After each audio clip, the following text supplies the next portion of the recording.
Welcome back to Tabletop Assault. I'm Ross, and today I'm going to continue my segments on analysing the Chaos Space Marine Codex. Today I'm going to look at the Forgefiend, one of the two sort of dino bots in the Chaos Space Marine Codex. Interesting units where I've fielded both of them and I've played them a few times, and they both field very different roles. One obviously doing ranged, the other one doing combat. So it's very interesting to have that. If you haven't seen these segments before, what I do is I'm going to have a look at the stats and weaponry and special rules in the Codex itself. Then I'm going to have a look at loadout suggestions and role for the possible units, Legion traits where applicable, psychic abilities, stratagem recommendations as well. So with that, let's have a look at the Forgefiend. So Forgefiend has varying stats depending on its damage. That would be its movement, its ballistic skill and attack. So its movement, it deteriorates from 8 to 4, which ideally with this ranged weaponry you're kind of not really bothered by that.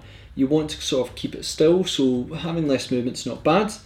Ballistic skill does deteriorate from 4 at full efficiency to 6 at lowest efficiency, which once you start reaching 6 it makes it very unreliable to hit. And then its attacks also decrease from 4 to 2 as they deteriorate, but again this is not a unit you probably want to have in combat anyway, so only its ballistic skill is sort of its main factor that you'd be worried about here. Its weapon skill remains at 4+, has a strength of 6, which not bad, not great, but not bad. You know, you kind of want that to be, yeah, that's fine, you don't want to be in combat anyway. Toughness 7, well, you're no Land Raider, so you're not going to be toughness 8, so that's fine. Wounds 12, which is a bit lower than maybe you'd want, but 12 is probably perfectly acceptable. It's somewhere in the region of I think Dreadnoughts are about 8 wounds, so it's a bit higher than a Dreadnought on that end. Attacks, as I said, do deteriorate. Leadership 8, which should be fine unless there's psychic shenanigans, and a 3+ save, so you've got good armour on there as well. It is armed with 2 Hades autocannons and demon jaws. You can replace both the Hades autocannons with ectoplasma cannons, and you can replace the jaw itself, which is your combat sort of part of the model, for ectoplasma cannon as well. So you can arm it with like sort of 3 ectoplasma cannons or 2 Hades autocannon with ectoplasma on its mouth, or replace the mouth, keep the mouth with its jaw. There's plenty of options on that side as well.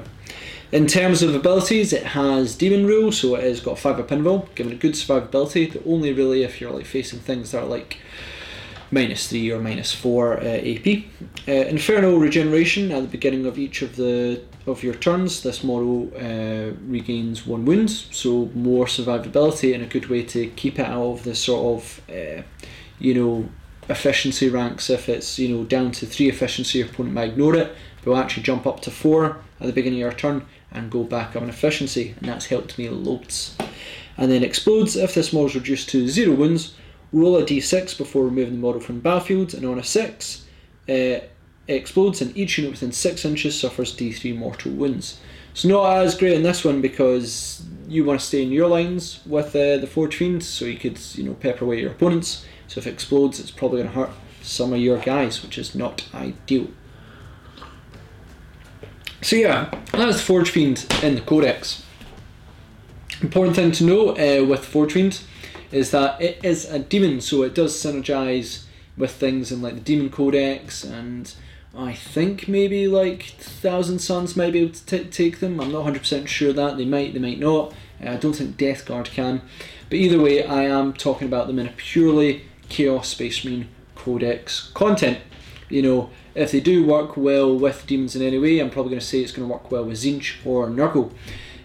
Doesn't stop any of you guys from commenting below. Let us know in terms of what synergy might work well with Forgefiend if you're using them along with demons. But I am using it purely in the sense of Chaos Space Marines, and I'll only talk about the benefits that you get from that codex. So yeah, loadout and suggestions. Really saying this, and the 2 Forgefiends are interesting because they were sort of introduced in sort of my break from playing 40k, and I was really interested to come back in Chaos Space Marines, who I've played in the past quite a lot, and there, you know, these two sort of new robots came in, nicknamed Dinobots, you know, on occasion. You've also got them in two specialisms, where the Forgefiend sort of specialised in ranged, while the Mauler Fiend sort of focused on combat, and the Defiler's this kind of all-rounder, does a bit of everything on that side. The Forgefiend does have a few different loadouts I would suggest, so I'll go into them at the moment. So the first one is Plasmabot, Ectoplasma Cannon ×3. Basically replace everything, take the ectoplasma. Pretty simple, replace the autocannons and jaw for complete plasma firepower.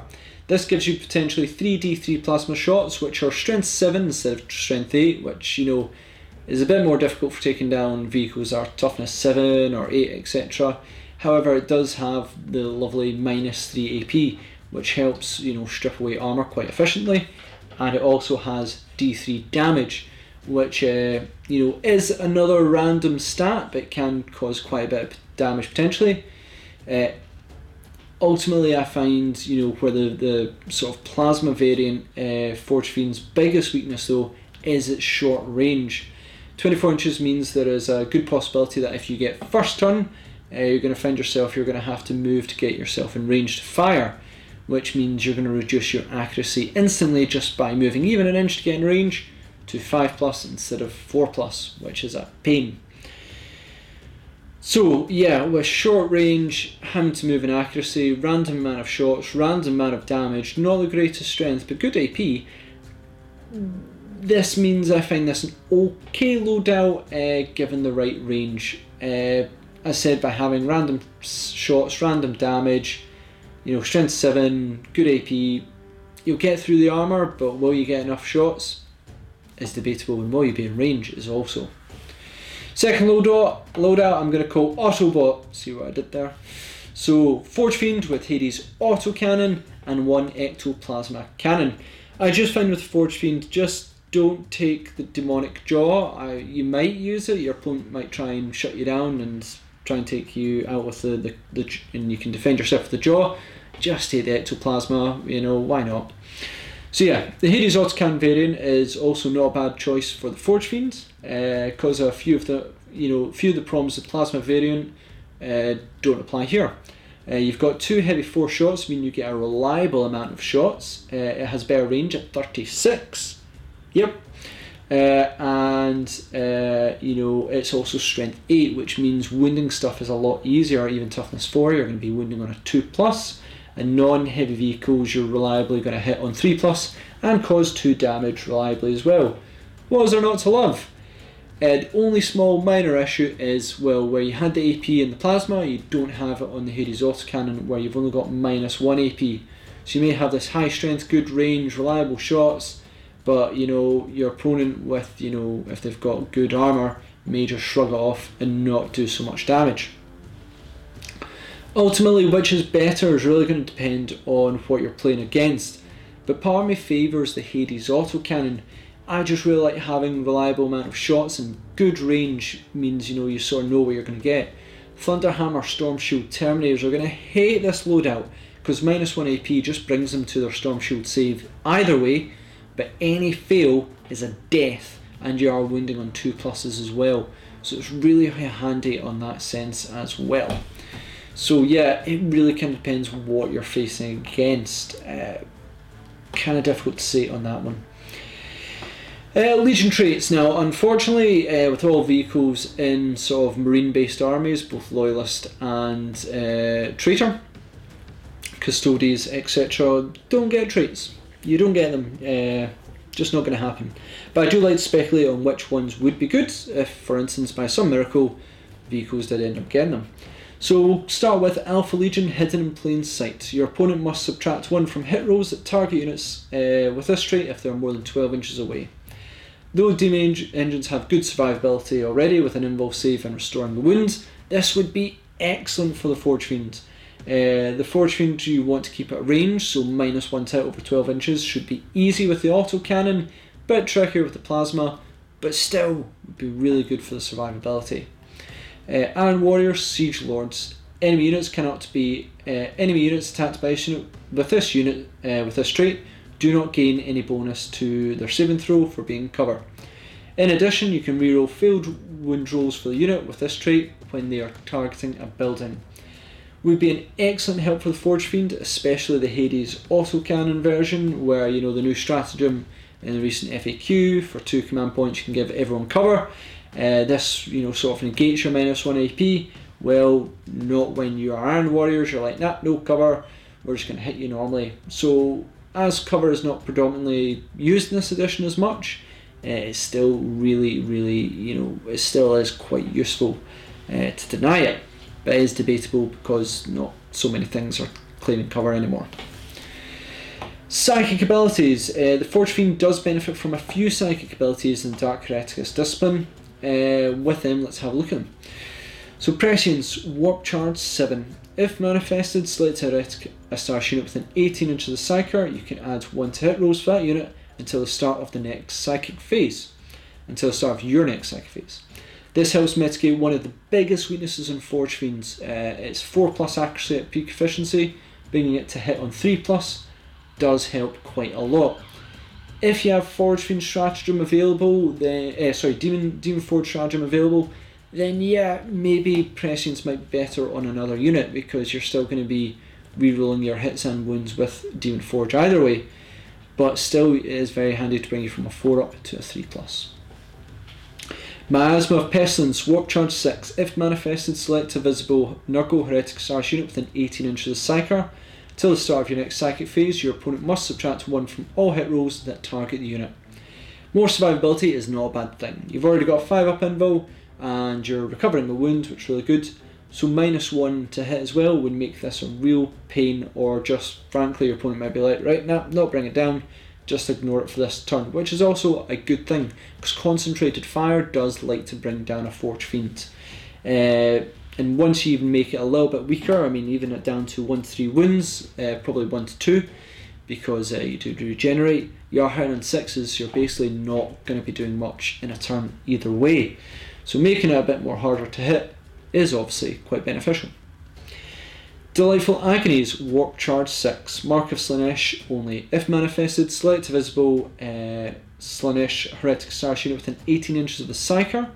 Until the start of your next psychic phase, roll a d6 each time a model in that unit loses a wound. On a 5+, it does not lose the said wound. Unlike the Defiler, you cannot use smoke launchers to make -2 with Miasma of Pestilence, so having 5+ to ignore wounds, essentially ignoring 1/3 of the wounds that do make it through, I think is a lot better here, and then you get to regenerate one of them at the start of your turn anyway. So yeah, on this one, because you can't stack with smoke launchers, Delightful Agonies may be the better choice. Stratagem recommendation. Going to start with the obvious one when it comes to Demon Engines. Demon Forge, cost 1 command point.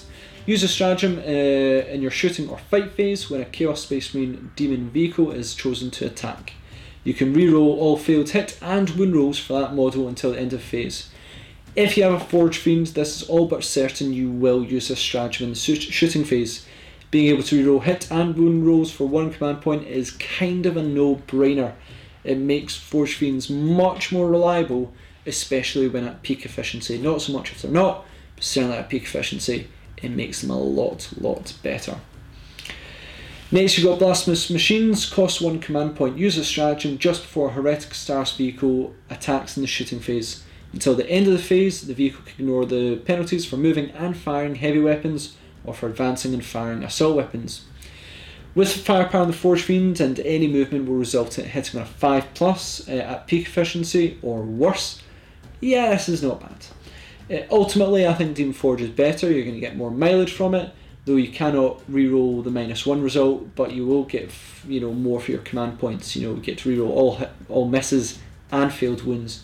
Really kind of good. You can use 2 command points to feed this thing to do everything, but I think that may be a little bit too much for 2 command points. Well, I think it's just a bit expensive. So yeah, that's kind of my thoughts on the Forgefiend. Ultimately, this is in competition with things like Havocs and Predators for ranged firepower. Ultimately, I find the Forgefiend is giving up reliability for survivability. As long as you feed it command points in the shapes of Demon Forge, yeah, you're going to do not bad for it. but ultimately, will it do better than Havocs or Predators? I'm leaning towards the Havoc and Predators myself. So yeah, thanks again for watching. Really interested to hear what you think about the Dino bots. I'll obviously look at the Fiend shortly.